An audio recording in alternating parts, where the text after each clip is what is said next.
2025 മാർച്ചിൽ ഈ കാഠ്മണ്ഡുവിൽ ഇപ്പോൾ നമ്മൾ കാണുന്ന ഈ ഒരു വലിയ പ്രതിഷേധ പ്രകടനം എന്ന് പറയുന്നത് അവിടുത്തെ അവിടുത്തെ അഴിമതി നിറഞ്ഞ ഒരു സർക്കാരിൻ്റെ ബാക്കി പത്രമാണ്.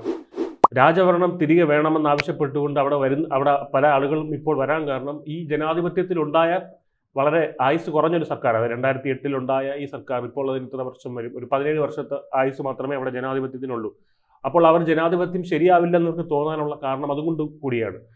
കാരണം ഈ അഴിമതി, ഈ പറയുന്ന പോലെ സ്വജനപക്ഷപാതം, ഇതൊക്കെ ഈ ജനാധിപത്യ സർക്കാരുകളിൽ സഹജമാണ്. പക്ഷെ നമുക്ക് അവരെ മാറ്റാനുള്ളൊരു പ്രൊവിഷൻ അവിടെ ഉണ്ട്.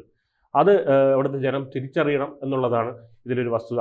രാജഭരണം തിരികെ വേണം എന്ന് പറഞ്ഞ് ആവശ്യപ്പെട്ടുകൊണ്ട് നടക്കുന്നത് അത്ര ഉചിതമായിട്ടുള്ള കാര്യമല്ല. പക്ഷേ ഈ ഒരു സാഹചര്യത്തിൽ മറ്റൊരു പ്രക്ഷോഭത്തിലൂടെ ജനാധിപത്യ ഭരണകൂടം തകർത്തെറിയാനുള്ള ഒരു നീക്കം കൂടെ അവിടെ നടക്കുന്നുണ്ട് എന്നും റിപ്പോർട്ടുകൾ വരുന്നുണ്ട്. ജ്ഞാനേന്ദ്ര ഷാ തിരികെ വരുമോ, അദ്ദേഹം രാജാവായി തിരികെ വരുമോ, അദ്ദേഹം പ്രധാനമന്ത്രിയോ പ്രസിഡന്റ് ആയോ തിരികെ വരുമോ, ഇടക്കാല പ്രധാനമന്ത്രിയായിട്ട് വരുമോ, ഇതെല്ലാം തന്നെ നേപ്പാൾ മാത്രമല്ല അന്താരാഷ്ട്ര ലോകം മുഴുവൻ ഉറ്റുനോക്കുകയാണ്. പ്രധാനമായും ഇന്ത്യയും ചൈനയും എല്ലാം തന്നെ ഇതിൽ ഉറ്റുനോക്കുന്നുണ്ട്. ഇന്ത്യയുടെ ഇടപെടൽ ഇതിൽ എത്രത്തോളം ആണെന്ന് എന്നറിയില്ല. എന്തായാലും ഇന്ത്യ അതീവ രഹസ്യമായിട്ട് ഒരുപക്ഷെ ഇതിൽ ചില ഇടപെടലുകളൊക്കെ നടത്തുമായിരിക്കാം. കാരണം ഇപ്പോൾ തന്ത്രപ്രധാനമായിട്ട് ഇന്ത്യക്ക് വളരെ പ്രധാനപ്പെട്ട ഒരു രാജ്യമാണ് നേപ്പാൾ എന്ന് പറയുന്നത്. അതുകൊണ്ട് തന്നെ ഇവിടെ ചൈനയുടെ ഇടപെടൽ വരാനുള്ള സാധ്യതയുണ്ട്.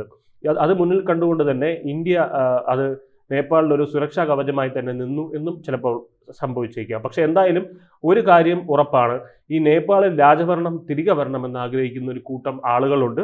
അവർക്ക് ഈ ഘട്ടത്തിൽ, അതായത് ഭരണം ഒന്നുമില്ലാത്ത ഈ അവസ്ഥയിൽ മുൻതൂക്കം ലഭിക്കുമോ എന്നാണ് അറിയേണ്ടത്.